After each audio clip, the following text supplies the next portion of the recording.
A paz do Senhor, amados irmãos, alunos, companheiros, estudantes da Santa e Bendita Palavra de Deus, lição de número 5, a sutileza do materialismo e do ateísmo. 31 de julho de 2022, texto áureo, Romanos, capítulo 1, versículo 20, porque as suas coisas invisíveis, desde a criação do mundo, tanto o seu eterno poder, como a sua divindade, se entendem e claramente se veem pelas coisas que estão criadas, para que eles fiquem inexcusáveis. A nossa verdade prática, tanto o materialismo quanto o ateísmo são expressões máximas de um coração endurecido pelo pecado e de olhos cegados por Satanás. Esses dois temas, tanto o materialismo como o ateísmo, são filosofias, ideologias políticas sociais humanas que o homem percebeu, que o homem concebeu. Em partes, como historiador que sou, pesquisador da área de história, muitas vezes eu percebo uma sinceridade, um anseio por justiça social muito grande de muitas pessoas, na maior parte das vezes extremamente injustiçadas. Essas pessoas, elas buscam alternativas, procuram entender os contextos socioeconômicos históricos e dar respostas. E, infelizmente, elas acabam, ao dar respostas ideológicas e políticas, elas acabam se revoltando contra certas instituições e que leva a um antagonismo contra as coisas de Deus. O materialismo histórico e também o ateísmo, ambos vão se revoltar contra Deus e, claro, que se fazendo um estudo honesto, histórico, se vê que muitos desses teóricos, de fato, perceberam o quanto as populações foram manipuladas por instituições religiosas, por instituições políticas, sobre ideologias. Elas realmente, historicamente, se vê isso como houve manipulação de um clero religioso, independentemente de ter influência cristã ou não. Então você pega a história das sociedades indígenas, dos povos autóctones, como eles sempre foram manipulados por questões mágicas, religiosas. E a Idade Média mesmo, como a religião católica manipulou as populações. Então, de fato, existem motivos. As religiões afastadas das Sagradas Escrituras deram motivos para uma revolta ao ponto dos filósofos ideólogos criarem alternativas. E que foi uma tragédia, porque a alternativa que eles vão apresentar são alternativas que contrariam a palavra de Deus. E um dos motivos, infelizmente, pelo fato de instituições usarem o nome de Deus, mas estarem fora do que prescrevem a palavra de Deus. E eles não tiveram discernimento para perceber isso. Esse talvez tenha sido o grande erro dos ideólogos e dos filósofos que criaram, então, ideologias. Uma delas, então, é o materialismo e outra, o ateísmo, que são expressões ideológicas filosóficas que vamos discutir, então, nessa aula. A leitura bíblica em classe está em Romanos, capítulo 1, versículo 18 a 23. Esses versículos vão falar que, independentemente de qualquer situação, existe uma chamada revelação natural, que o homem pode perceber a presença de Deus ao observar a própria natureza.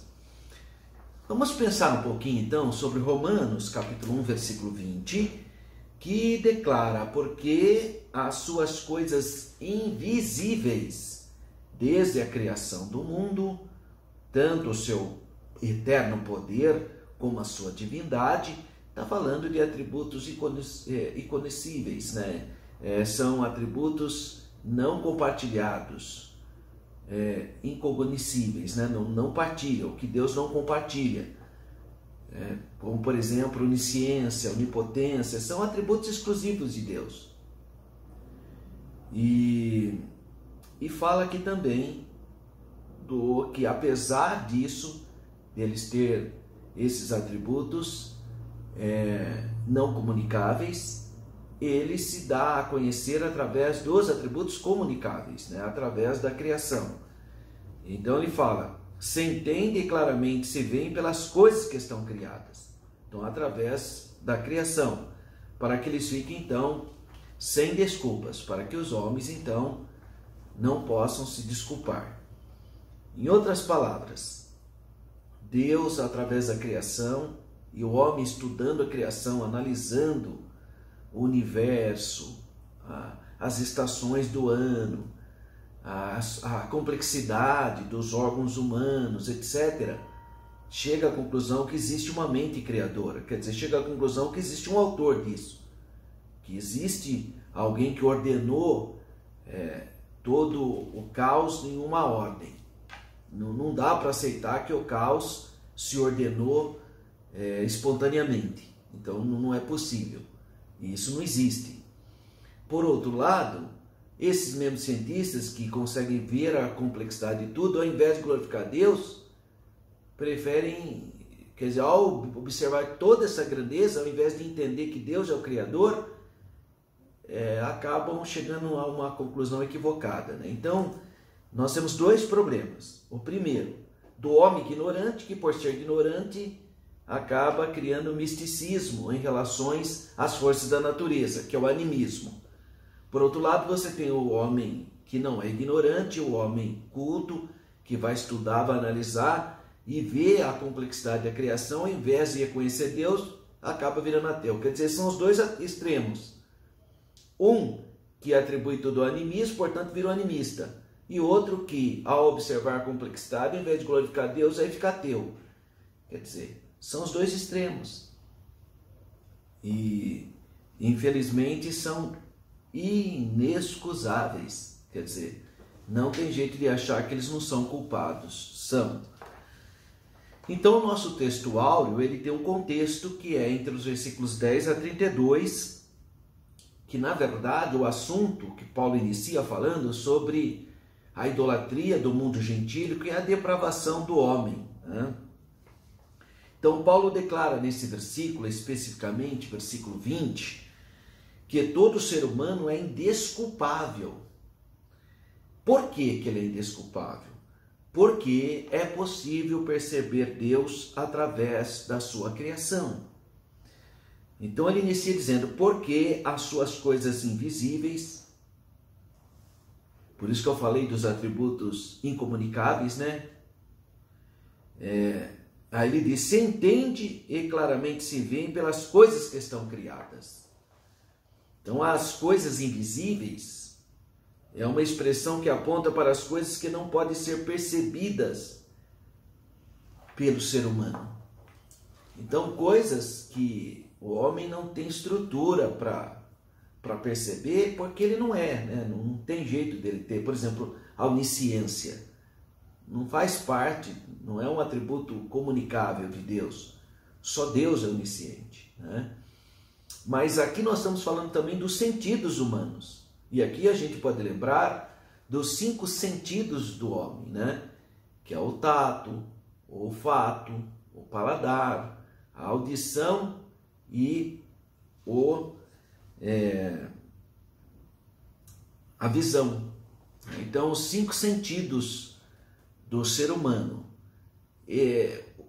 Ao utilizar desses 5 sentidos, ele não consegue perceber a grandiosidade de Deus diretamente, mas através da criação ele consegue, vendo, ouvindo, tateando, né? Então ele consegue, ao usar os 5 sentidos que Deus lhe deu, ele não consegue perceber as coisas invisíveis, né? Porque coisas invisíveis não dá mesmo. mas através da criação ele consegue perceber. E isso está muito presente no Salmo de número 19. O salmista poeticamente declara: os céus manifestam a glória de Deus, e o firmamento anuncia as obras das suas mãos. Um dia faz declaração, outro dia, sem linguagem, sem fala, ouve-se a sua voz. E assim ele vai sucessivamente. Então, aí os sentidos humanos conseguem perceber a grandeza de Deus, né? O apóstolo Paulo faz essa tremenda afirmação, né, de Romanos capítulo 1, versículo 20, que é o nosso textual. E ele fala então: desde o tempo em que Deus criou o mundo, os seus atributos invisíveis, as características que eu declaro ser Deus, são claramente percebidas. São percebidas por meio do quê? Das coisas que foram criadas. Então, os atributos invisíveis de Deus são compreendidos pelos homens, que podem se ocupar de reflexões do seu conhecimento racional através, então, dos próprios sentidos. Então, está claro que as coisas que Deus criou, disse que testificam de sua natureza invisível. Que aspecto da natureza invisível, então, de Deus, elas testificam? Paulo é específico: o seu eterno poder. Então, na criação se vê o poder eterno ou perpétuo de Deus. Na mesma proporção em que se desenvolve a perícia do homem na exploração, por exemplo, do espaço, né, de enviar naves para outros planetas, na análise da estrutura do átomo. Assim também deveria crescer sua consciência do poder de Deus. E quanto mais ele desenvolve suas tecnologias, maior é a complexidade do mundo que o cerca. O Criador que demonstrou tão ilimitado poder é o Ser Supremo, com o qual os homens têm de ajustar contas. Observando então essas obras, essas grandezas, os homens se confrontam com o Deus vivo. Como resultado disso, o homem é indesculpável. Deus se revelou a si mesmo por meio de sua criação. Homens e mulheres são moralmente responsáveis pelo que pode ser conhecido acerca de Deus. Então você pode ler Romanos capítulo 1, o nosso textuário, mas olha o versículo 19, por exemplo.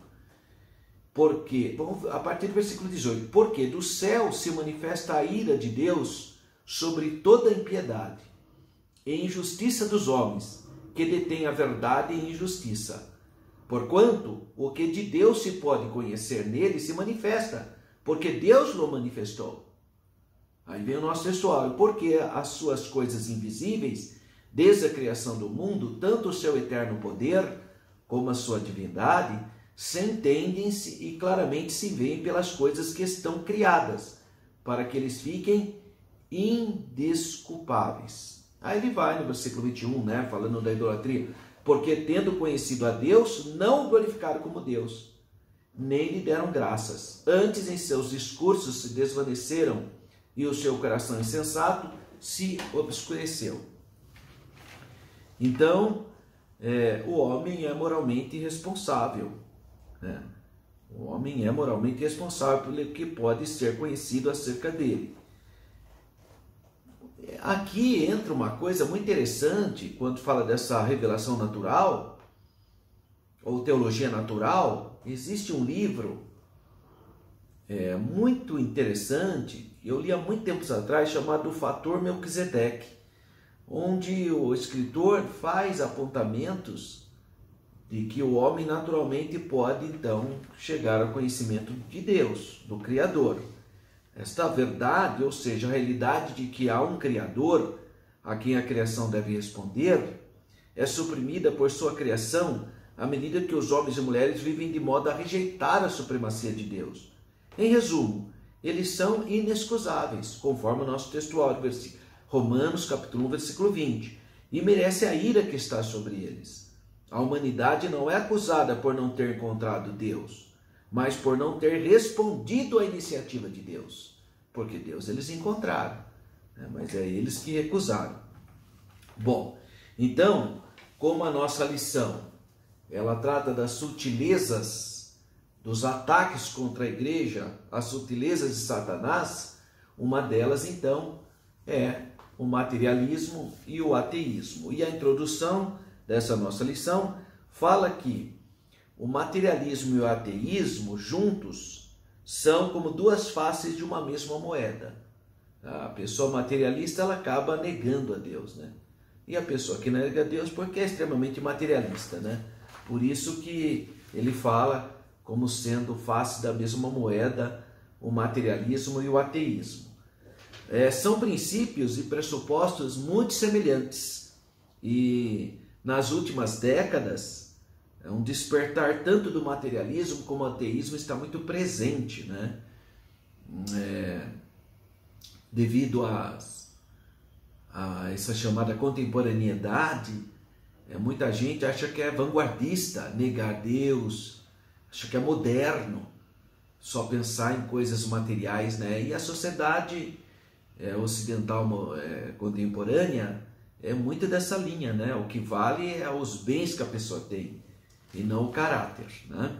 Na verdade, a expressão máxima de um tipo de materialismo militante, agressivo à fé cristã, tem se manifestado no chamado neo-ateísmo.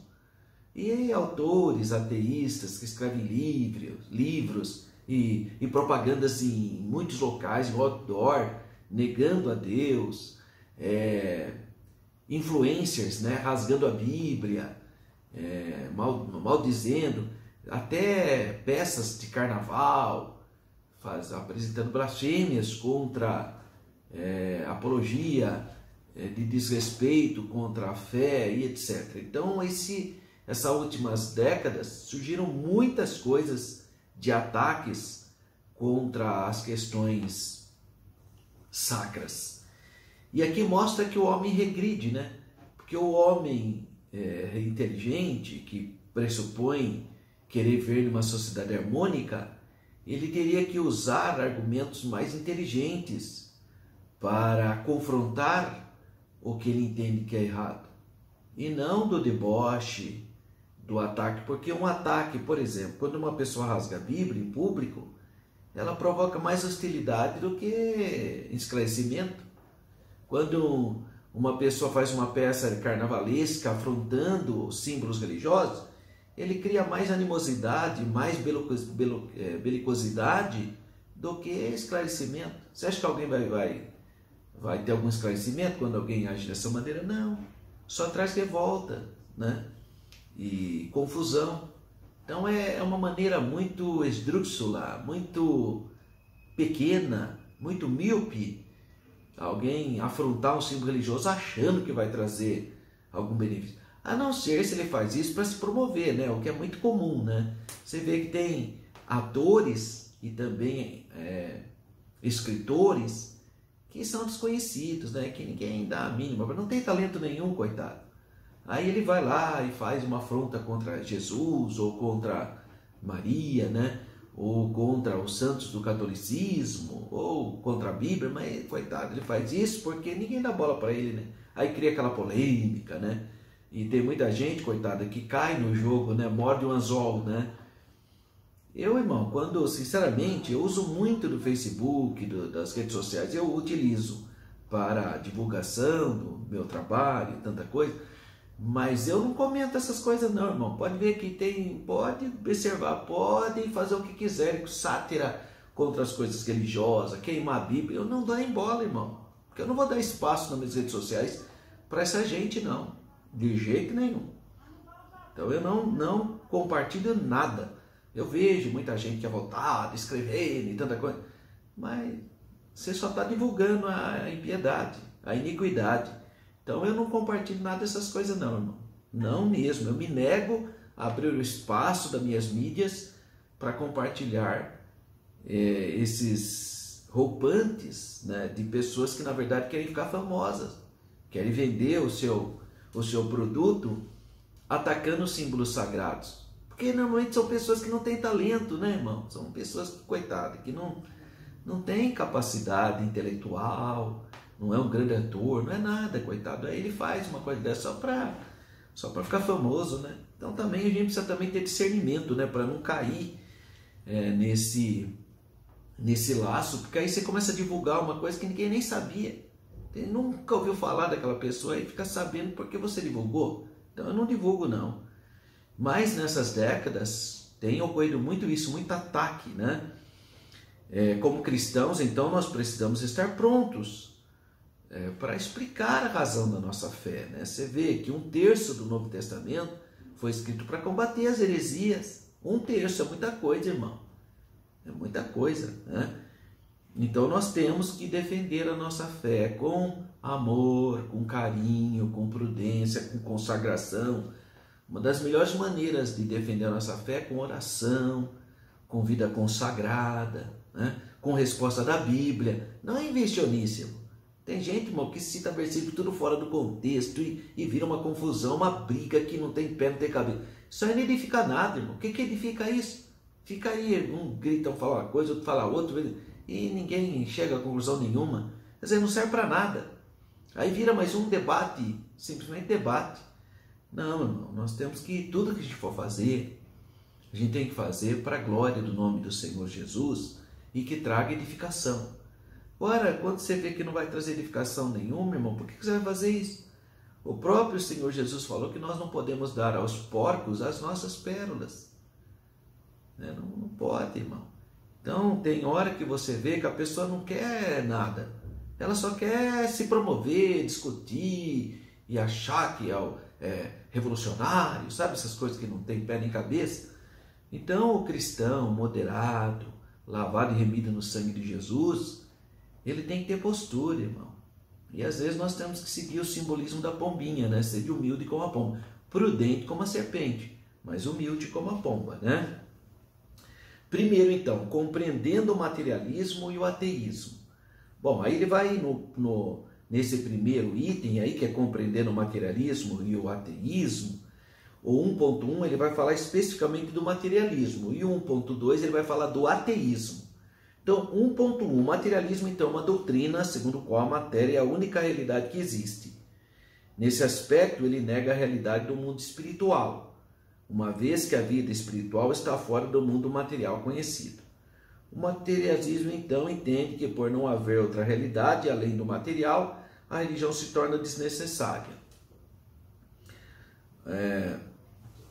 O materialismo, nesse aspecto colocado na lição, confronta com o seguinte: a realidade espiritual não existe, porque para ele só o que é palpável, o que é real, só o que é físico, só o que é material. Agora, ideologicamente, existe uma outra expressão chamada materialismo econômico.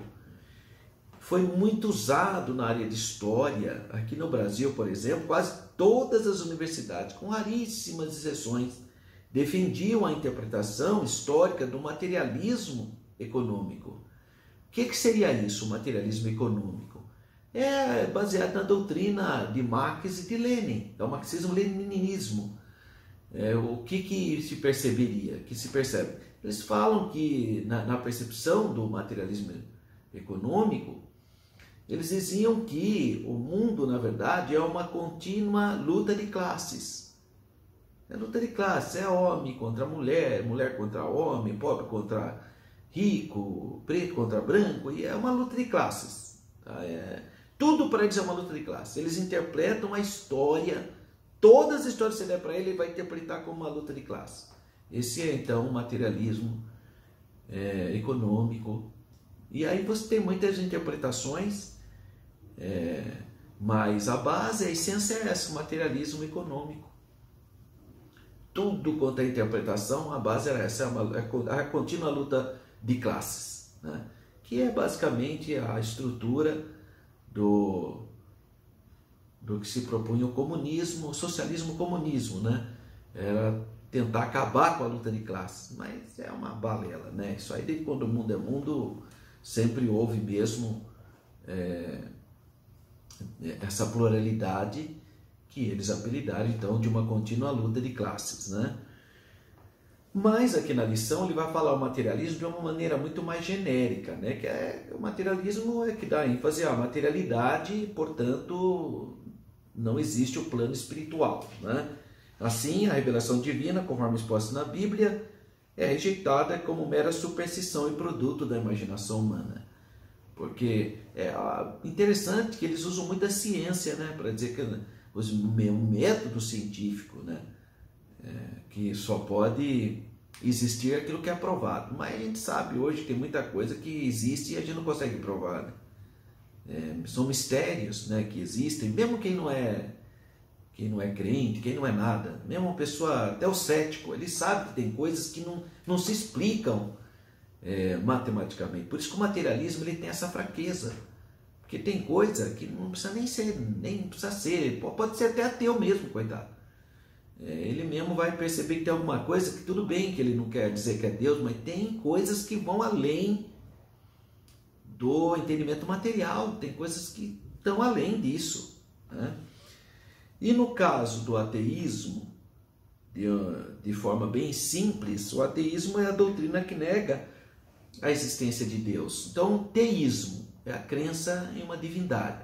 Aí você põe o A na frente. O A no grego era uma expressão que negava, né? Fica não, quando você coloca o A na frente, né? Então, ateu significa não Deus, né? Não acredita em uma divindade.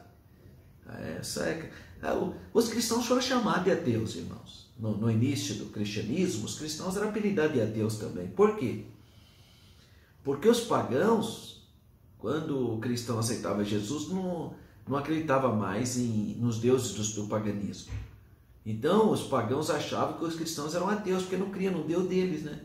Então, eles tinham aquele monte de deuses, e os cristãos falavam, isso é tudo mentira, isso é tudo demônio, isso não existe. Então, os pagãos achavam que os cristãos eram ateus, chamavam, inclusive, apelidaram muitos cristãos de ateísmo, foram condenados, inclusive, por ateísmo, porque a expressão ateu significa que não crê na divindade. E os pagãos achavam que os cristãos eram ateus, porque não criam na divindade deles, né? Mas hoje, no mundo contemporâneo, o ateísmo é aquelas pessoas que dizem não crer em Deus, né? Só Deus sabe se ele não crê mesmo, né? Porque é muito difícil uma pessoa não crer em alguma coisinha. Você vê, aqui em Campinas, me chamou a atenção, há uns anos atrás, até professores da Unicamp, gente preparada, né? Aí você olhava no carro deles e diziam, eu creio em duende. Olha que fraqueza, irmão, duende. Então, é uma tristeza o ser humano, né? Porque ele crê em alguma coisa, ele está no homem a crença em alguma coisa. Então, se você observar o que ocorreu com a Revolução Bolchevique de 1917, de outubro, quando os vermelhos, né, os bolcheviques tomaram o poder, cabeçado por Lenin, eles implantaram o socialismo, né, a União das Repúblicas Socialistas Soviéticas, aquela revolução tremenda que aconteceu, quebrando a Rússia czarista, que era uma Rússia mística, religiosa, calcada na figura do czar, do imperador, né, o Nicolau II. E com a revolução, a Rússia, que era feudal basicamente, entrou para a modernidade com tecnologias, técnicas, etc. Então eles desenvolveram-se muito, porque saiu daquele mundo feudal, semi-feudal, né, que a Rússia encontrava-se, e através de muito esforço e trabalho, eles se desenvolveram muito. Mas teve uma coisa que chamou a atenção na Revolução Bolchevique, e que foi a substituição das manifestações religiosas pelo culto às personalidades do socialismo. Então, a igreja principal na Rússia, na época da Revolução, era a Igreja Católica Ortodoxa Russa. E eles foram perseguidos sistematicamente, os comunistas, os socialistas perseguiram terrivelmente. É um Estado ateu, né? Implantaram o Estado ateu, sem Deus. E fizeram de tudo, uma lavagem cerebral para tirar a religiosidade do coração do povo russo. Mas chegava no dia 1º de maio, que era o dia do trabalhador, então em Moscou, por exemplo, nas grandes cidades soviéticas, tinha as passeatas do dia do trabalho. É incrível, porque aquelas passeatas lembravam demais as procissões da Igreja Ortodoxa. Então eles iam com o ícone, né, com a figura, com a pintura, a foto, né, do Marx, do Lenin, os revolucionários, desfilando, tudo desfilando com aquele. Então é igual a Igreja Ortodoxa antigamente, que é com o ícone de Jesus Cristo, da Virgem Maria, desfilando também. Quer dizer, no fundo, eles só trocaram os ícones, tiraram o ícone de Jesus e da Virgem Maria, a foto, né, o desenho, e substituíram pela foto do Marx e do Lenin. Então, porque estava na alma do povo a religiosidade. Então, eles tiraram os santos católicos, mas puseram os líderes da revolução. É culto à personalidade é a mesma coisa. Olha o que acontece na Coreia do Norte. O que que acontece na Coreia do Norte? Com aquela família que está no poder há tanto tempo. É o culto à personalidade, é a mesma coisa. Tiraram a religião e criaram uma religião ateísta. Parece que é tudo contraditório o que eu estou falando, não é? Não é uma contradição, mas é a mesma coisa. Porque o ser humano lá dentro tem um pavio que fumega, é sede de Deus, sede de cultuar, sede de adorar. Então pode ser a pessoa mais esquisita da face da terra. Não adianta, lá no fundo, em algum momento ele vai ter uma epifania, né, sobre pensar em Deus. E os antropólogos visitaram as terras do mundo inteiro atrás. Eles procuraram, principalmente depois da Revolução Comunista, né, dos grandes cientistas soviéticos, Universidade de Moscou, de Leningrado, e todo mundo procurando, mesmo os países ocidentais também, que tinham forte influência comunista. Até o Brasil teve um forte partido comunista. Eles diziam ser tudo ateus e procuraram um povo que fosse ateu, o povo primitivo que fosse ateu. Nunca acharam, nunca acharam. Achava às vezes uma tribo que não tinha percepção de Deus, mas era algum animismo ele cria, não tinha jeito. Aí desistiram, né? Viu que não tem jeito esse negócio de achar. E aí os cientistas soviéticos encontravam lá uma tribinha, lá no fim do mundo, que não tinha estrutura religiosa. Aí já desconfiava, ou achamos uma tribo ateia. Daqui a pouco descobri que não era isso, porque não tem. E mesmo se achasse, seria uma exceção, né? Porque a maioria dos povos, tudo criam alguma coisa. Criam alguma coisa. Ou nas forças da natureza, no mundo mágico, mas criam alguma coisa, porque é do ser humano crer. Então o ateísmo, ele é antinatural. Não adianta, é um estágio de cultura. Que bobagem. O estágio de cultura também leva o homem a perceber Deus. Então, por isso que eu citei o fator Melquisedeque.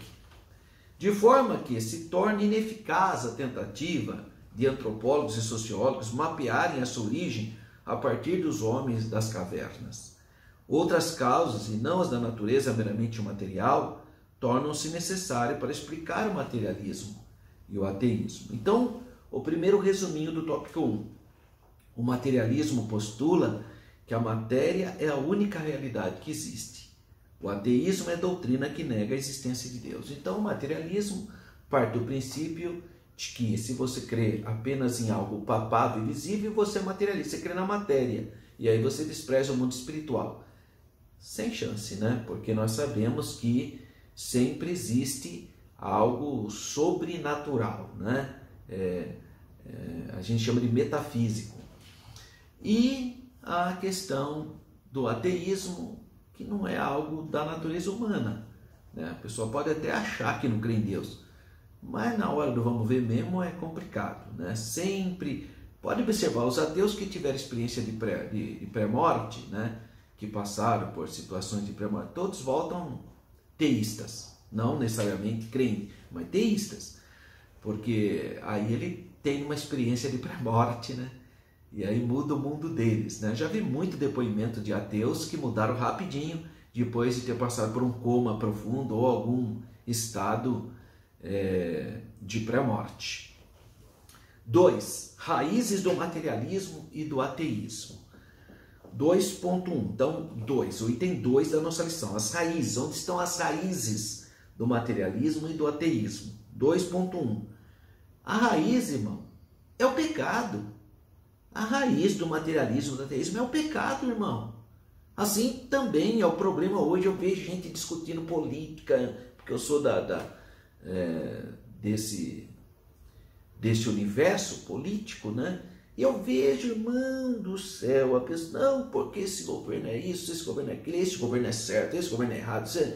Tem gente que pensa que a ideologia dele é a coisa. O problema não são as ideologias, o problema é a raiz, o pecado, irmão. Às vezes você pensa que a pessoa é direitinha, chega lá, por causa do pecado, vira um corrupto, terrível.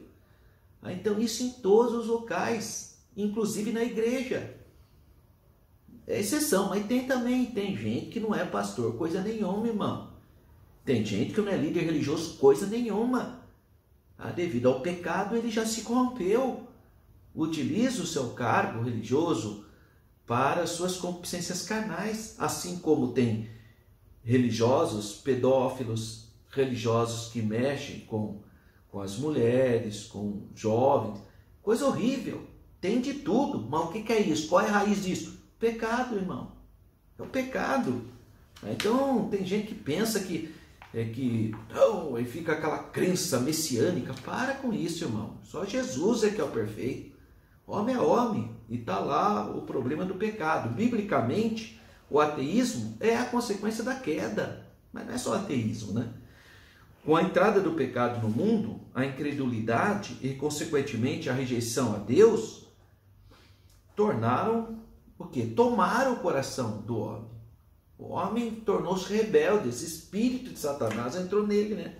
Em Romanos 1, 18 a 23, observamos que o apóstolo destaca que Deus pode ser conhecido através das coisas criadas. O Criador revela o Criador. A criação revela o Criador. É o Salmo 19 que eu li. Os céus manifestam a glória de Deus. Contudo, isso não acontece porque, então, isso deveria conduzir o homem. Então, o homem, ao estudar a natureza, a grandeza do espaço sideral, as tecnologias que se faz, não era para o homem dar glória a Deus? Teoricamente, né? Mas por que isso não acontece? Porque os homens que se dizem sábios se tornaram tolos. Tolos. O salmista destacou: disse honesto no seu coração, não há Deus. Quem chega à conclusão que não existe Deus? O tolo. Nossa, mas é um cientista. Pois é, ficou tolo. Perdeu a percepção espiritual, né? Um coração completamente insensível às coisas espirituais. Um coração endurecido pelo engano do pecado é a causa do mal que há na vida do homem. Inclusive é a fonte da mente egoísta. É o coração petrificado, o coração de pedra. Que mais? Além dessa consequência do pecado, né, que deixa o coração materializado, completamente petrificado. 2.2, a cegueira espiritual. Isso é que a Bíblia fala, que Satanás, o Deus desse século, cegou o entendimento do homem, irmão. Isso é na Bíblia, está aqui na Bíblia, irmão. Então o pecado é a causa primária da incredulidade humana. Consequentemente, é a fonte do materialismo e do ateísmo, dessas ideologias do mundo. Contudo, convém destacar que a Bíblia mostra que a cegueira espiritual também é causada pelo diabo. Então vamos ler 2 Coríntios, capítulo 4, versículo 4. Nos quais o Deus desse século cegou os entendimentos dos incrédulos, para que não lhes resplandeça a luz do Evangelho, da glória de Cristo, que é a imagem de Deus. Então o diabo trabalha no coração dos incrédulos e o cega para a realidade espiritual. Então, quando eu vejo um cientista desse falando essas coisas, eu vejo que ele está completamente cego. Mas quem que deixou ele cego? Satanás. Satanás, irmão. Deixou cego, a pessoa não enxerga, está na cara dele. Eu fico admirado, irmão, porque quando eu fiz o meu curso de arqueologia na Universidade Hebraica de Jerusalém, então lá tem muitos objetos. No Museu de Israel tem muitas descobertas. Então, por exemplo, você descobre lá, vamos dar um exemplo, né? Então, eu até escrevi isso no meu livro novo, que vai ser lançado em breve, sobre geografia da Terra Santa, da Terra Bíblica. E lá eu falo sobre os animais. Eu estava fazendo um levantamento sobre o camelo, a domesticação do camelo, por exemplo.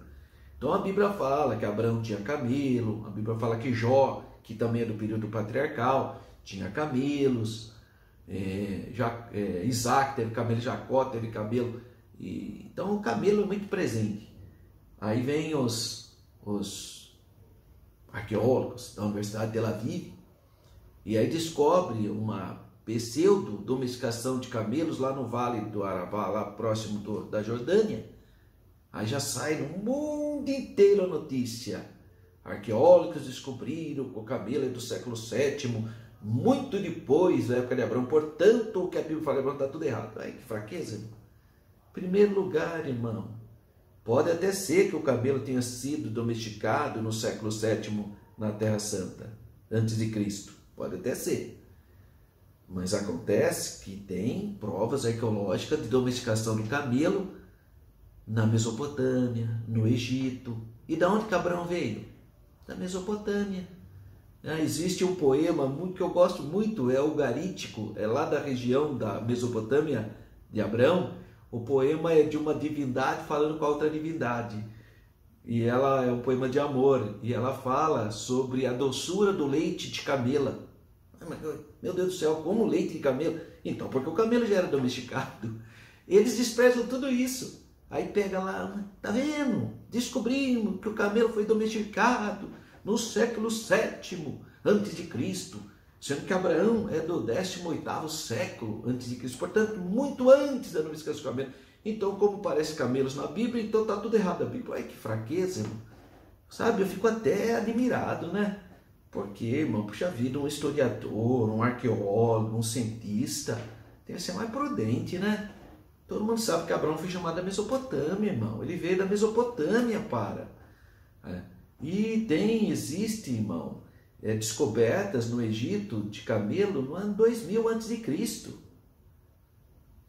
Então, é uma fraqueza, sabe? Eu fico... Agora descobre uma coisinha ali, já acha aquilo, já quer ser contra a Bíblia.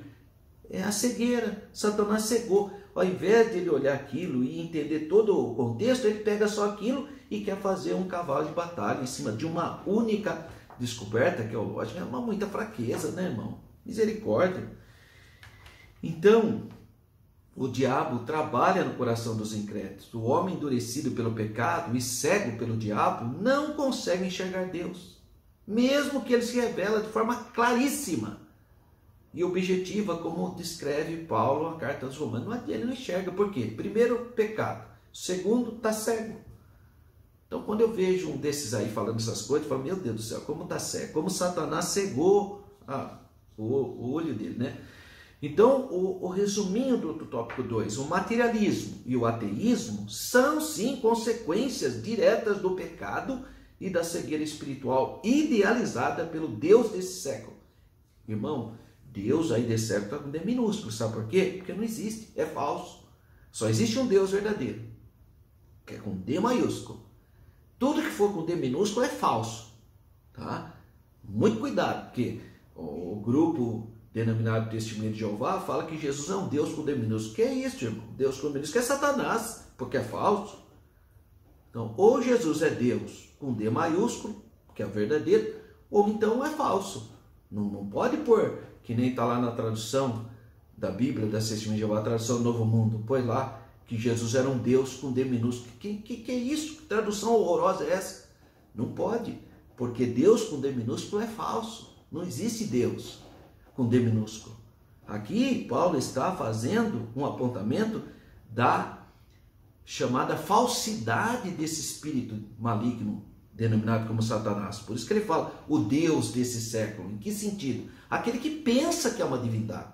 Aquele que é adorado pelos pagãos como se fosse uma divindade. Mas não é nada, é falso. Porque Deus, o verdadeiro, é com D maiúsculo. Com D minúsculo não é nada. É falso. Muito bem. E o terceiro elemento muito importante aqui da sua lição, que é o terceiro pressuposto. Pressupostos das doutrinas materialistas e ateístas.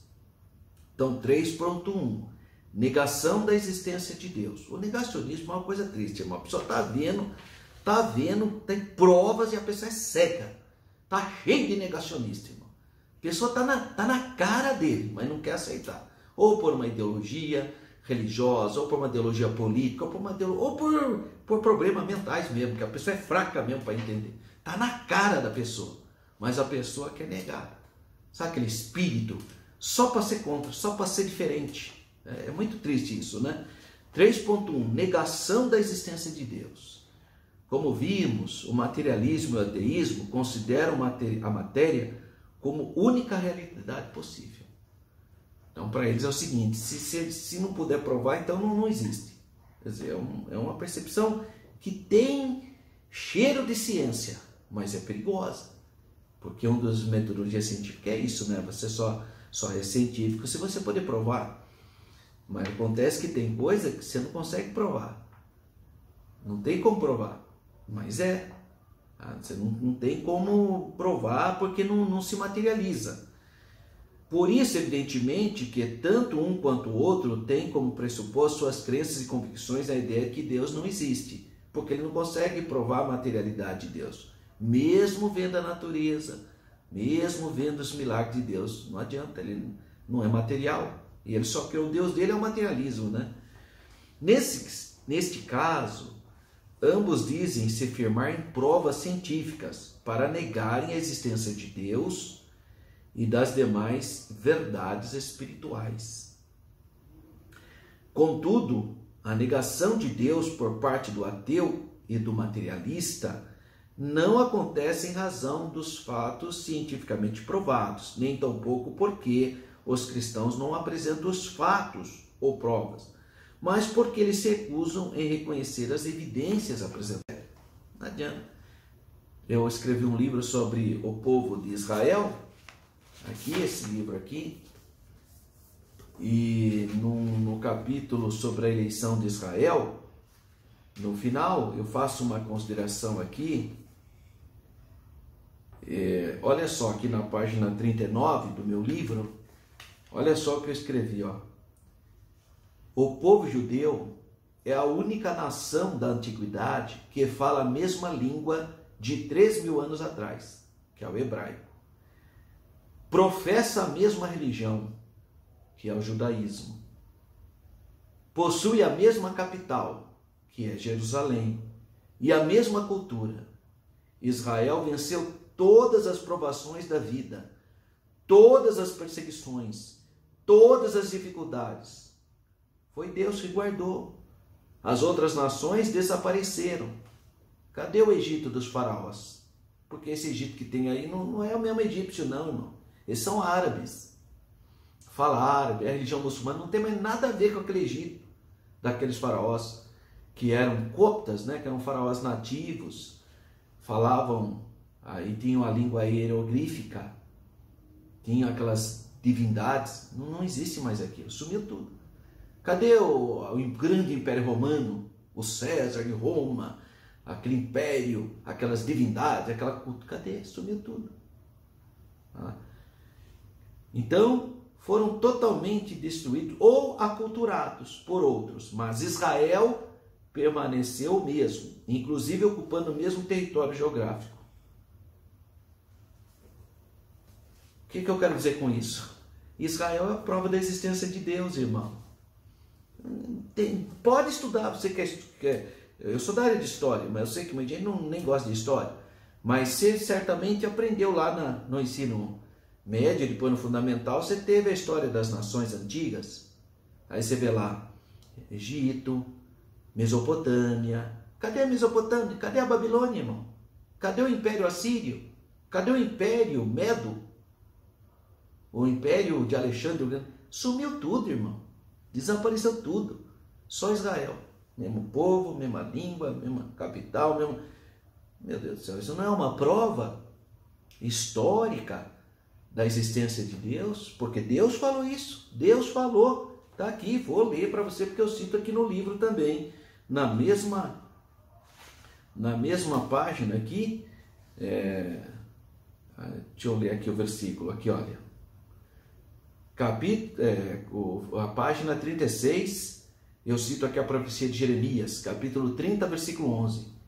Olha só o que diz a palavra profética. O profeta Jeremias, mais ou menos 2.600 anos atrás, tem essa profecia. Porque eu sou contigo, diz o Senhor, para te salvar.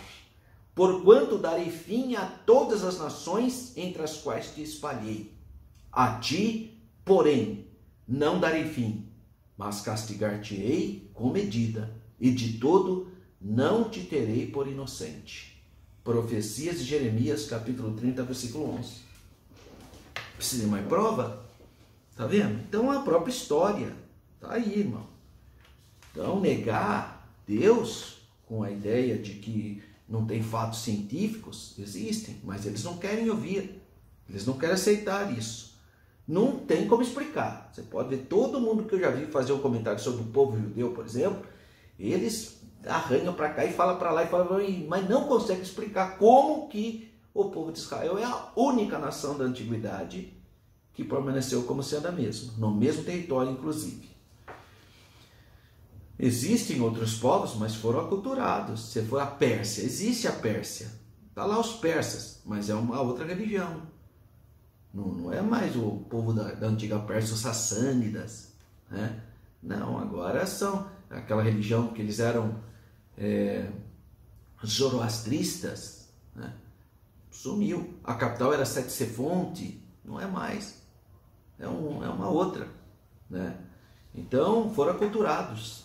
E, além do mais, a Pérsia e a Grécia trataram bem o povo judeu. Foi Ciro que abençoou o povo de Israel. E também Alexandre o Grande não trouxe maldade para Israel. Então, essas nações só estão lá porque não tentaram destruir Israel. Mas quem tentou destruir Israel sumiu do mapa. Né? Muito bem. Então, Deus não está longe de cada um de nós. Como diz Atos capítulo 17, na prédica de Paulo, no versículo 27. 3.2. Negação de que o homem é um ser singular. Também eles acham, não, toda a criação é tudo a mesma coisa. Não, senhor. Deus soprou no homem o seu espírito. O homem é racional, é diferente. Não, irmão, não adianta, irmão. Não adianta vir com conversa. Deus não soprou em nenhum animal. Ele fez a zebra, fez o leão. Não soprou. Tudo bem, eles são alma viventes, mas Deus não soprou espírito em nenhum animal, só no homem que ele criou. A Bíblia diz que Deus fez o homem à sua imagem e à sua semelhança, nos aspectos morais. Isso significa que o homem, ao contrário das demais coisas criadas, reflete a imagem do seu Criador, só o homem. Não é errado, portanto, dizer que o homem é a coroa da criação nesse aspecto. Teve o sopro de Deus, do Espírito de Deus. Mas o materialismo e o ateísmo negam essa singularidade do ser humano em relação às demais espécies. Acho que é tudo a mesma coisa. Basta ver a teoria da evolução, né? Que é uma teoria mesmo. Né? Acha que o homem veio de formas, né? De algum tipo de símil, mas que esse tipo de símil também evoluiu de uma outra espécie, que é de outra, que é de outra. O único problema, irmão, é que a gente encontra as múmias lá no Egito, de 5.000 anos e tanto. Mesma coisa. O gato é gato, a mesma coisa. O crocodilo é crocodilo, a mesma coisa. O íbis sagrado é o íbis, a mesma coisa. Não vê nada dessa evolução que tanto fala. Não acha nada. Por isso que é teoria, né? É uma ideia. Só que toda a ciência está baseada em uma teoria. Agora, né, muitos estão questionando, né, a caixa preta do Darwin. Né? Por quê? Porque a descoberta do DNA mudou radicalmente as percepções do mundo, né? Porque se você já tem um código genético pronto, então você não evoluiu coisa nenhuma, né? Você já tem o seu código genético, então como que houve evolução? Então já vem um questionamento aí arrasador contra a teoria. Por isso que o mundo cientista hoje nem quer mais saber de teoria de Darwin, irmão. Já ficou para trás, né? Mas o materialismo nega a singularidade do homem. Por quê? Porque a base científica deles é a teoria da evolução. A teoria da evolução virou até um problema hoje para os grupos que defendem a teoria do gênero. Porque a teoria da evolução fala, e eu tenho dito isso muitas vezes, já disse até na Câmara de Campinas isso, num debate com essas pessoas que defendem, dizendo que não existe homem nem mulher, né, mas que homem e mulher é uma construção social. E eu citei isso para ele, mas eu não estou entendendo mais nada. Vocês não acreditam na teoria da evolução? Eu falei, acreditamos. Pois é, então, mas a teoria da evolução diz que o macho evoluiu para ser macho. E a fêmea evoluiu para ser fêmea. E como é que faz então a teoria da evolução com a teoria dos gêneros? Não bate, irmão. Então quem defende a teoria dos gêneros, dizendo que ninguém nasce homem nem mulher, não pode crer na teoria da evolução. Porque se crê na teoria da evolução, não pode crer na teoria do gênero. Quer dizer, é uma confusão mesmo, irmão. Graças a Deus que nós não dependemos dessas coisas. Nós somos criacionistas, o nosso Deus não erra. Graças a Deus. Resuminho do tópico 3. A negação da existência de Deus e a negação da singularidade do homem são os pressupostos do materialismo e do ateísmo. E o último tópico, porque essa lição tem 4 tópicos, respondendo ao materialismo e ao ateísmo. Esse é o tópico 4, uma resposta ao materialismo e ao ateísmo. 4.1, afirmando a verdade da Bíblia. Nós somos criacionistas, nós cremos na Bíblia. Qualquer resposta ao materialismo e ao ateísmo e a seus derivados, como o neo-ateísmo, precisa partir da Bíblia, irmão. Não é inventando coisa por aí não, né? É na Bíblia que encontramos as verdades sobre Deus, de uma forma precisa e sem erros. Deus, portanto, se revelou nas páginas da Bíblia. As Escrituras mostram Deus como Criador. Capítulo 1, no princípio criou Deus os céus e a terra, por isso criacionista. Deus, Criador dos céus e da terra, sustentador e mantenedor do universo, como diz Hebreus, capítulo 13.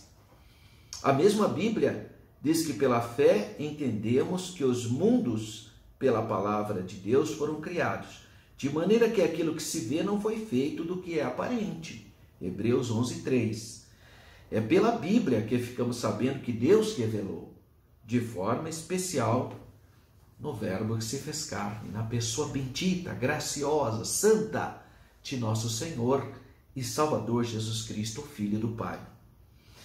E 4.2, fazendo uso correto da razão. Nós temos que usar, irmão, crer é também pensar. Nós temos que usar da razão. O ateísmo e o materialismo dizem recorrer ao uso da ciência para fundamentar seus pressupostos. Contudo, convém dizer que aquilo que eles chamam de ciência, na verdade, é um cientificismo, ou seja, a ciência usada fora dos seus parâmetros e princípios para confirmar uma crença e ideologia previamente adotada. Então, eles falam que a ciência não é baseada na evolução, mas a evolução não é uma ciência, é uma teoria. Está vendo como não bate as coisas? Mas todo o conhecimento científico está baseado na teoria da evolução. Isso porque a ciência, na verdade, não nega a existência de Deus, mas a confirma. O cristão, portanto, não precisa negar a sua racionalidade para acreditar em Deus. Pelo contrário, eu, pelo menos, irmão, todas as vezes que eu vejo essas descobertas extraordinárias, eu glorifico a Deus. Puxa, que coisa maravilhosa que Deus fez, não é? As Escrituras afirmam que somos espírito, alma e corpo. Isso significa que somos seres integrais. A razão faz parte do nosso ser. Devemos usar nossa fé e a nossa razão quando expressamos nossa confiança em Deus. Nós somos seres racionais. Aliás, é exatamente a razão que eu vou usar agora. Irmão, eu acho que os ateus, de uma maneira geral, eu acho eles uma desvantagem. Eu até acho estranho eles usarem da razão e não terem pensado sobre a questão que eu vou levantar agora. Porque vamos partir do princípio que realmente não exista Deus. Então, estou raciocinando aqui, realmente não existe Deus. E eu, professor Alberto, creio em Deus. Olha que fraqueza, irmão, creio em uma coisa que não existe. Então, partindo do princípio que Deus não existe, quais serão as consequências para mim? Professor Alberto, zero. Eu simplesmente criei em uma coisa que não existia. Eu acreditei, irmão, olha que fraquezinha. Acreditei em Deus, sendo que Deus não existe. Vamos para a segunda premissa. Digamos que Deus exista. Vamos dizer que Deus exista. E eu, professor Alberto, acredito em Deus. Graças a Deus. Portanto, estou seguro Na minha crença, através do sacrifício expiatório do Senhor Jesus, sou salvo. E quem não crê? Condenado. Condenação eterna. Bom, então por que eu vou, irmão, perder tempo e não crer? Não é mais lógico? Então, agora usando a razão, não é mais lógico crer? Porque pelo menos se não existir, você não perde nada. Mas e se existir? Se existir, você vai ser condenado eternamente, irmão. Misericórdia. Então vamos usar da razão? Então, usando da razão, é mais lógico crer do que deixar de crer. Porque pelo menos se você crer e não existir, tudo bem, você não perdeu nada. Mas nós cremos e sabemos que Deus existe. E quem crer e for batizado será salvo. Mas quem não crer será condenado. Há uma condenação pairando sobre os incrédulos. Então, resuminho do tópico 4. A igreja se posiciona diante do materialismo e do ateísmo, afirmando as verdades bíblicas e fazendo o uso correto da razão. Vamos fazer o uso correto da razão. Então, para nós fecharmos, vimos que as ideologias do materialismo e do ateísmo têm se revigorado nesses últimos tempos, com sutilezas, de engano. Parece que é ciência, mas não é não. Como crentes na pessoa do Senhor Jesus, nós não podemos fazer vista grossa a essa realidade. Nós temos, e nem negá-la. Não adianta ser negacionista, não. Para mim não existe. Esse negacionismo não funciona, irmão. Tem que enfrentar. Enfrentar com sabedoria, com amor, com oração, com estudo da palavra. Então estamos em melhor posição de combate, porque já sabemos pelas Escrituras de onde eles procedem. E, portanto, estamos em boa situação para combatê-las. Somente o Evangelho do Senhor Jesus, conforme revelado na Bíblia, pode romper a falsa blindagem posta no coração humano pelo materialismo e ateísmo e dar o verdadeiro sentido da vida ao ser humano pela palavra de Deus. Que coisa linda! Olha que lição rica, hein? Essa é uma lição que você vai estudar no próximo dia 31.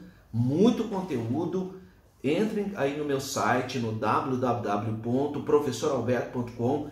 Baixa aí, que está aí colocado também em PowerPoint, em slides, prontinho para você ministrar para a sua sala de aula, irmão.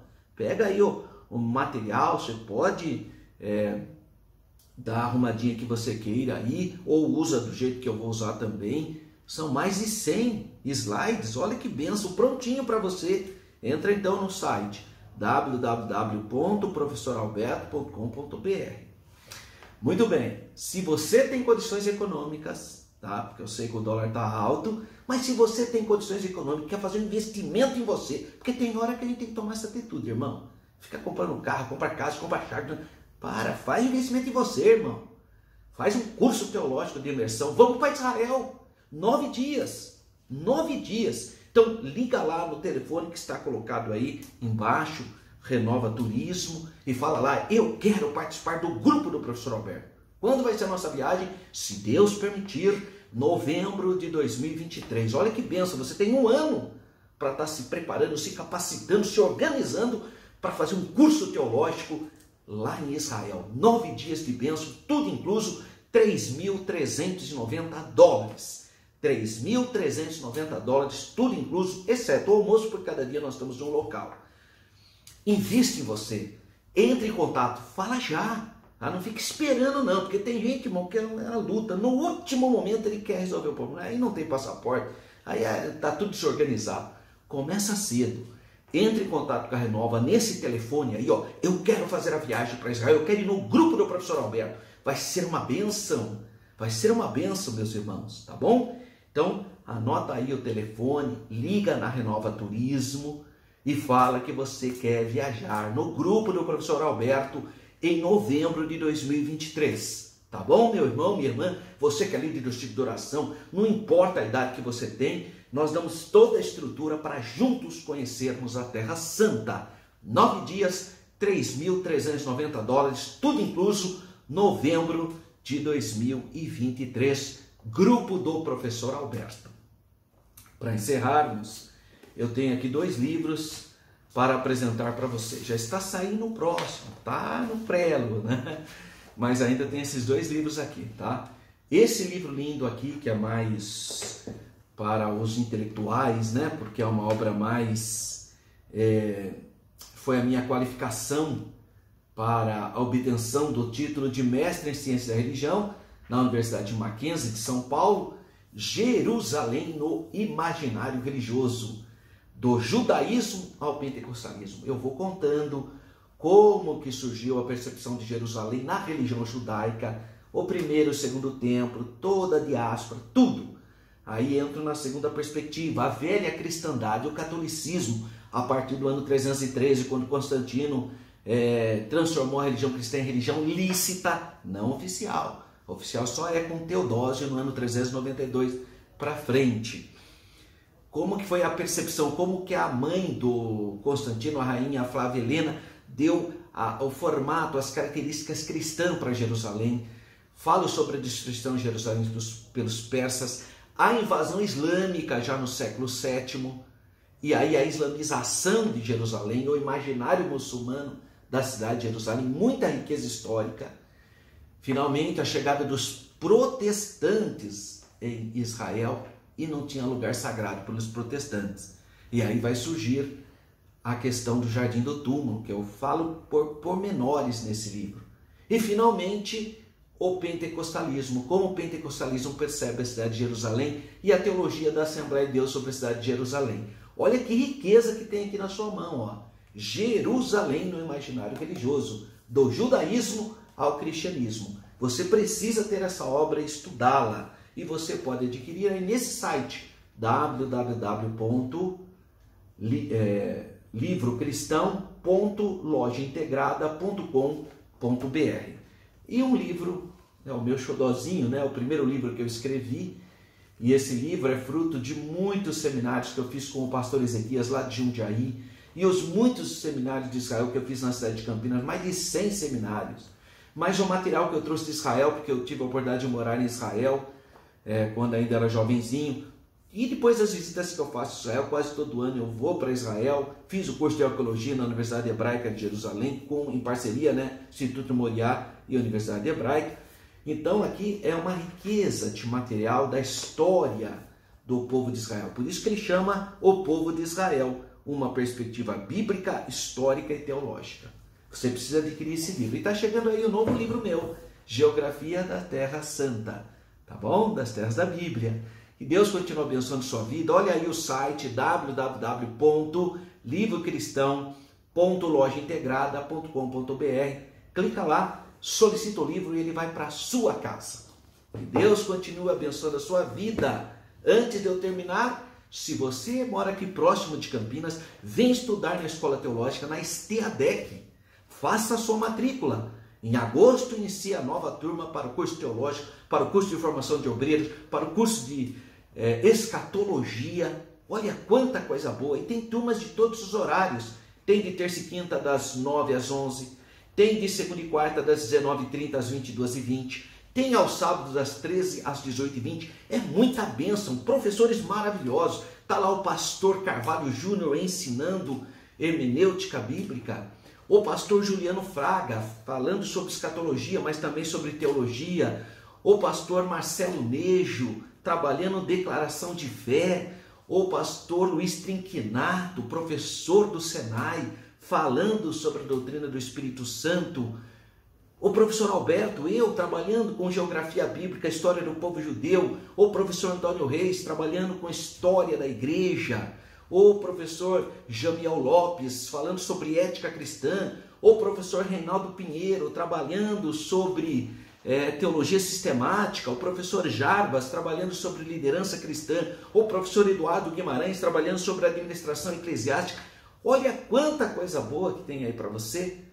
Então, vem estudar na Escola Teológica. STEADEC é a Escola Teológica da Assembleia de Deus de Campinas. Então, aí o telefone está aí. Entra com eles em contato e vem estudar a palavra de Deus. Invista em você, irmão. Você precisa investir em você. É bênção de Deus para quando Deus startar sua vida, você já está preparado. Não vai que nem aquele, Aí Deus chama, fala, agora eu tenho que fazer o curso. Não, irmão, já faça logo o curso. Esteja qualificado, esteja preparado, para que a hora que chegar a bênção, você já está preparadíssimo. Amém? Que Deus continue abençoando a sua vida. Fique na paz do Senhor.